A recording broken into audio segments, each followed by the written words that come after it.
Assalamualaikum warahmatullahi wabarakatuh. Perkenalkan, kami dari kelompok 3 kelas TI 4605 akan mempresentasikan video sistem manajemen organisasi industri mengenai materi leading atau leadership. Perkenalkan, dengan anggota kelompok kami ada saya sendiri, Revan Afwan Makarim, selanjutnya ada Muhammad Lutfi Adi Yahya, selanjutnya ada Muhammad Taufiki Bagus, lalu Fauzi Taufikur Rohim, Novia Putri Widayanta, dan Fadil Tri Azhar. Yang pertama di sini saya akan menyampaikan materi mengenai apa itu pemimpin dan kepemimpinan. Pemimpin, seseorang yang dapat mempengaruhi orang lain dan memiliki otoritas manajerial. Kepemimpinan, apa yang dilakukan seorang pemimpin, proses mempengaruhi sesuatu kelompok untuk mencapai tujuan yang satu.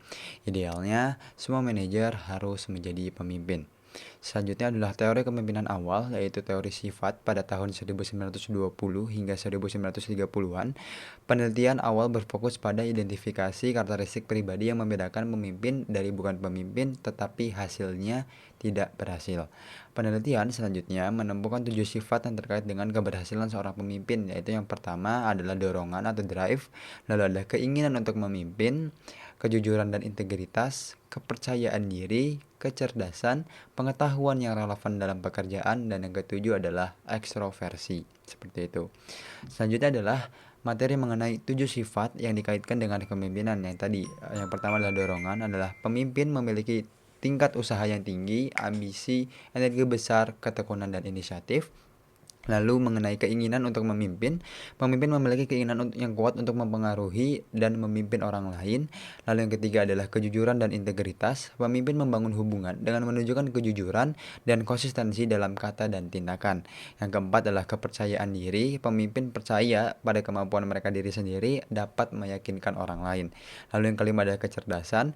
Pemimpin mampu mengumpulkan, mensintetis dan menginterpretasikan informasi kompleks serta memiliki wawasan dan pemikiran yang baik. Lalu yang keenam adalah pengetahuan relevan dengan pekerjaan. Pemimpin efektif memiliki pengetahuan yang mendalam tentang bidang yang dijalaninya. Lalu yang ketujuh adalah ekstroversi. Pemimpin bersifat energik, ramah dan mudah bergaul.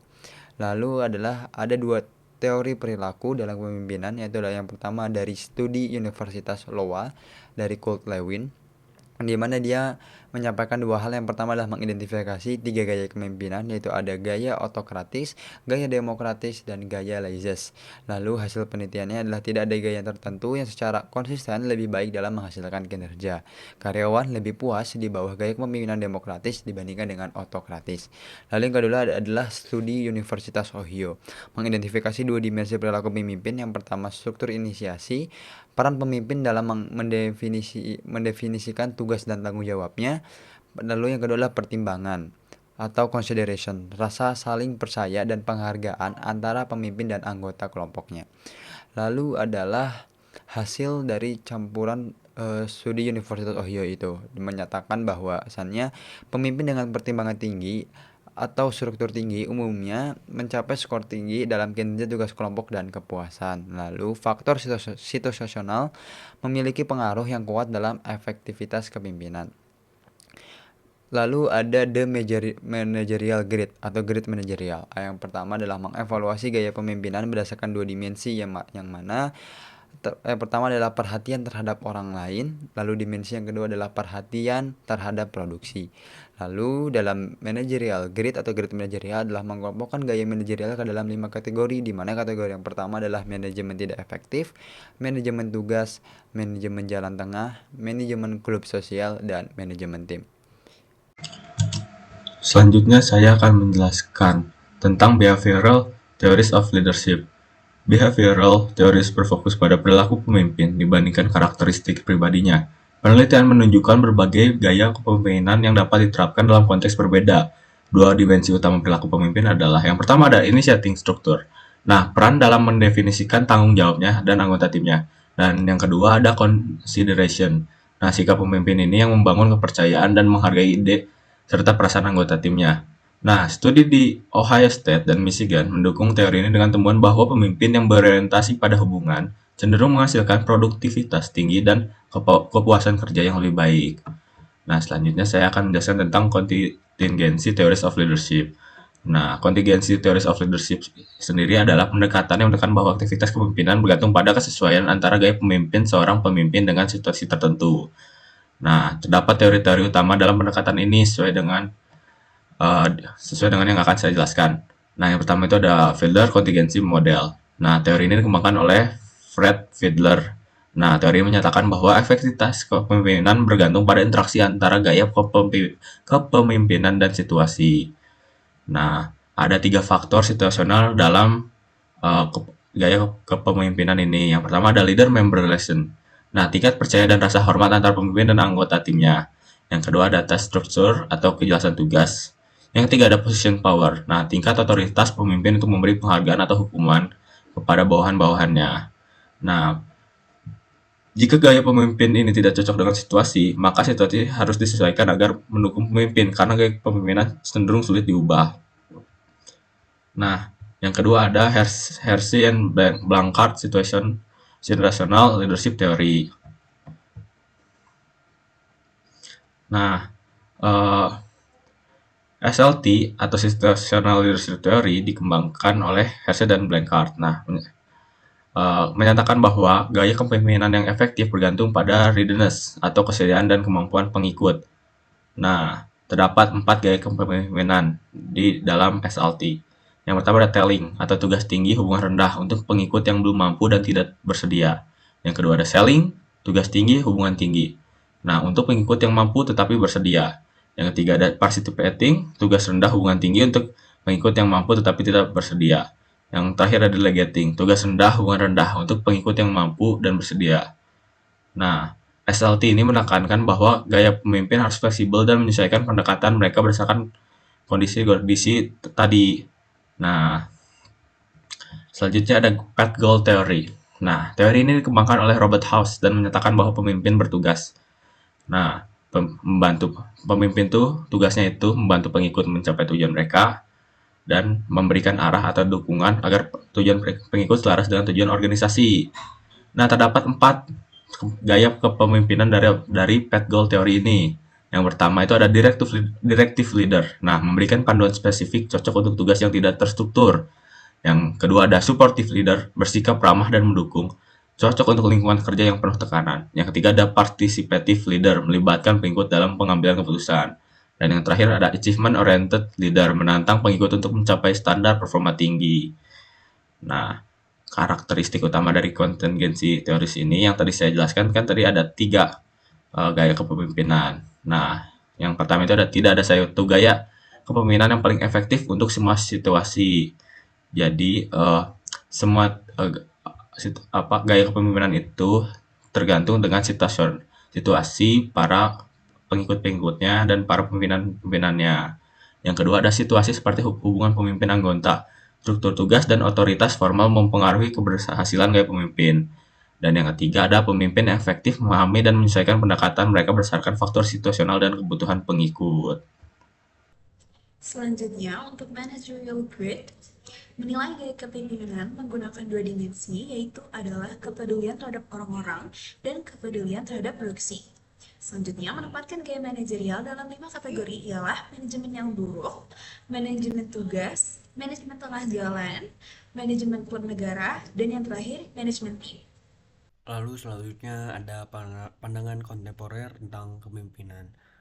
Di sini ada 4 kepemimpinan. Yang pertama itu ada kepemimpinan transaksional, yaitu pemimpin di sini fokus pada tujuan yang sudah ditetapkan. Mereka memotivasi pengikut dengan memberikan imbalan atas kinerja yang baik dan memberikan sanksi atas kinerja yang buruk. Intinya hubungan antara pemimpin dan pengikut bersifat transaksional, saling memberi dan saling menerima. Kedua ada kepemimpinan transformasional, yaitu pemimpin yang lebih menginspirasi dan memotivasi pengikut untuk mencapai tujuan yang lebih besar dan dari diri mereka sendiri. Mereka menciptakan visi yang jelas tentang masa depan organisasi dan menginspirasi pengikut untuk berkomitmen pada visi tersebut. Lalu ada kepemimpinan karismatik. Pemimpin karismatik memiliki kepribadian yang kuat dan karisma yang tinggi. Mereka mampu mempengaruhi orang lain dengan kepribadian mereka dan membuat orang lain mengikuti mereka. Lalu ada kepemimpinan visioner. Pemimpin visioner memiliki kemampuan untuk menciptakan visi yang jelas dan menarik tentang masa depan. Mereka mampu mengkomunikasikan visi tersebut kepada pengikut dan memotivasi mereka untuk bekerja menuju pencapaian visi tersebut. Lalu ada penjelasan selanjutnya, yaitu karakteristik pemimpin yang karismatik. Di sini berfokus pada pemimpin karismatik dan menyoroti beberapa karakteristik utama mereka. Yang pertama itu yaitu memiliki visi. Pemimpin karismatik memiliki visi yang jelas dan menarik tentang masa depan. Lalu perilakunya yang tidak biasa. Mereka sering melakukan tindakan yang tidak biasa atau di luar kebiasaan untuk mencapai tujuan mereka. Lalu ada mampu mengartikulasikan visi. Mereka memiliki kemampuan untuk mengkomunikasikan visi mereka dengan cara yang jelas dan menarik, sehingga orang lain dapat memahaminya dan terinspirasi olehnya.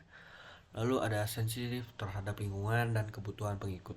Mereka memperhatikan lingkungan sekitar mereka dan kebutuhan pengikut mereka. Lalu ada bersedia mengambil risiko. Mereka tidak takut mengambil risiko untuk mencapai visi mereka. Lalu selanjutnya ada pandangan kontemporer tentang kepemimpinan dan peran pemimpin. Yang pertama ada karakteristik dari pemimpin. Tim. Yang pertama adalah memahami kapan harus intervensi. Pemimpin tim yang baik tahu kapan harus ikut campur dalam situasi atau masalah dalam tim. Lalu mampu memberikan dan melepaskan otoritas.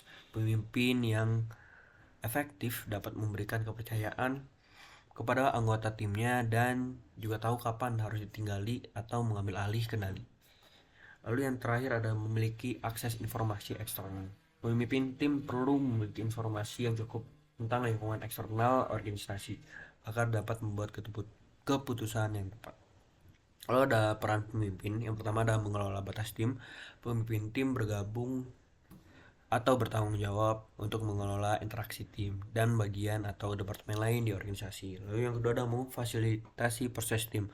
Pemimpin berperan dalam memfasilitasi berbagai aktivitas tim seperti rapat, pengambilan keputusan, dan penyelesaian masalah. Lalu ada coaching, mentoring, dan pengembangan tim. Pemimpin tim berperan sebagai pelatih dan mentor bagi anggota timnya, membantu mereka mengembangkan keterampilan dan potensi mereka. Lalu ada menangani masalah disiplin. Pemimpin tim bertanggung jawab untuk menangani masalah disiplin yang mungkin timbul dalam tim. Lalu ada evaluasi kinerja tim dan individu. Pemimpin tim secara berkala mengevaluasi kinerja tim dan setiap anggota tim. Lalu ada pelatihan dan komunikasi. Pemimpin tim memastikan bahwa anggota tim mendapatkan pelatihan yang diperlukan dan komunikasi di dalam tim berjalan efektif. Lalu selanjutnya ada peran pemimpin.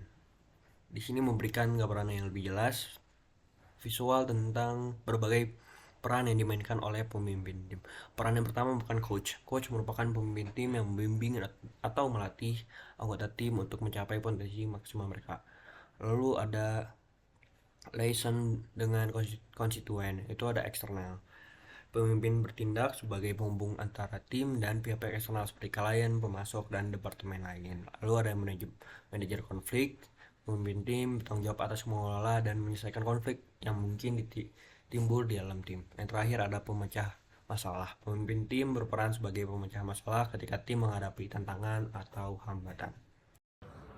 Selanjutnya saya akan menjelaskan tentang mengelola kekuasaan, yang dimana terdiri dari yang pertama kekuasaan yang sah, yang dimana kekuasaan yang dimiliki seorang pemimpin sebagai hasil dari jabatannya. Yang kedua ada kekuatan koersif, yang dimana kekuatan yang dimiliki seorang pemimpin untuk menghukum atau mengendalikan. Selanjutnya kekuatan hadiah, yang dimana kekuatan untuk memberikan manfaat atau penghargaan positif. Yang selanjutnya kekuatan ahli, yang dimana seorang pemimpin sebagai hasil dari keahlian, keterampilan, atau pengetahuan yang dimilikinya. Selanjutnya ada kekuatan referensi, yang dimana kekuatan seorang pemimpin yang muncul karena sumber daya yang diinginkan atau sifat pribadi yang dikagumi seseorang. Selanjutnya saya akan menjelaskan cara mengembangkan kepercayaan seorang karyawan terhadap pimpinannya. Yang pertama ada kredibilitas seorang pemimpin, yang dimana penilaian atas kejujuran, kompetensi, dan kemampuan seorang pemimpin untuk menginspirasi para pengikutnya. Yang kedua ada mempercayai. kepercayaan para pengikut dan orang lain terhadap integritas, karakter, dan kemampuan seorang pemimpin. Dimensi kepercayaan terdiri dari integritas, kompetensi, konsistensi, loyalitas, dan keterbukaan. Selanjutnya saya akan menjelaskan bagaimana cara untuk membangun kepercayaan. Yang pertama adalah bersikap adil. Yang kedua, ungkapkan perasaan Anda. Yang ketiga, katakan yang sebenarnya. Yang keempat, tunjukkan konsistensi. Yang kelima, penuhi janji. Yang keenam, pertahankan kepercayaan diri. Yang ketujuh, tunjukkan kompetensi. Selanjutnya saya akan menjelaskan tentang memberdayakan karyawan, yang dimana pemberdayaan meningkatkan kebijaksanaan pekerja dalam mengambil keputusan sehingga tim dapat membuat keputusan operasional utama dalam mengembangkan anggaran, menjadwalkan beban kerja, mengendalikan inventaris, dan memecahkan masalah kualitas. Nah, mengapa memberdayakan karyawan itu sangat penting, yang dimana nanti respon yang lebih cepat terhadap masalah dan keputusan yang lebih cepat. Yang kedua, mengatasi masalah, meningkatnya rentang kendali dalam membebaskan manajer sehingga dapat mengatasi masalah lain. Topik selanjutnya yaitu tentang cross cultural leadership, yang dimana pada gambar di bawah ini menjelaskan tentang cross cultural leadership ataupun kepemimpinan lintas budaya. Nah, di tengah pada gambar ini terdapat elemen yang disebut universal element of effective leadership ataupun elemen universal kepemimpinan efektif. Nah, elemen tersebut itu terdapat tujuh elemen. Yang pertama vision, lalu foresight, lalu providing encouragement, lalu trustworthiness, lalu dynamism, positiveness, dan juga proactiveness. Elemen-elemen ini dia yang penting untuk memimpin secara efektif dalam berbagai konteks budaya. Nah, selanjutnya terdapat gender difference and leadership. Gambar yang terpapar pada slide tersebut terbagi menjadi dua bagian, yaitu masing-masing membahas topik yang berbeda tentang kepemimpinan. Yang pertama tentang gender difference and leadership. Itu temuan penelitian yang dimana perbedaan gaya kepemimpinan antara pria dan wanita, di mana wanita cenderung menggunakan gaya demokratis ataupun partisipatif, kecuali dalam pekerjaan yang didominasi oleh pria.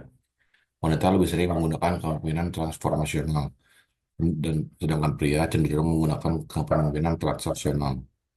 Lalu untuk topik kedua itu leader training, efektivitas pelatihan kepemimpinan, di mana pelatih lebih berhasil pada individu yang memiliki kemampuan tinggi untuk memantau diri sendiri ataupun high self monitors dibandingkan mereka yang sudah low self monitors.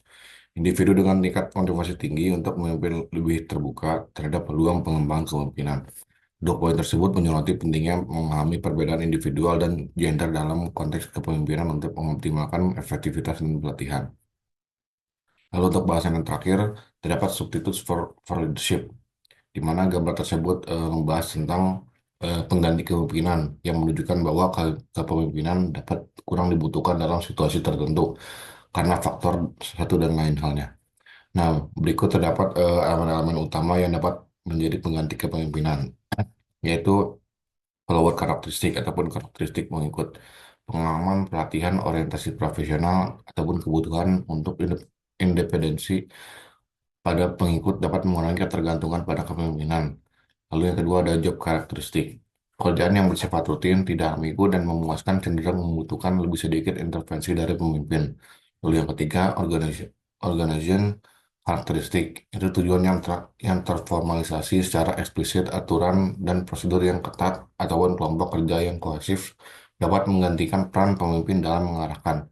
Nah, kesimpulan dari topik ini, kepemimpinan tidak selalu diperlukan secara langsung ketika kondisi pengikut pekerjaan ataupun organisasi mendukung kemandirian dan struktur yang jelas.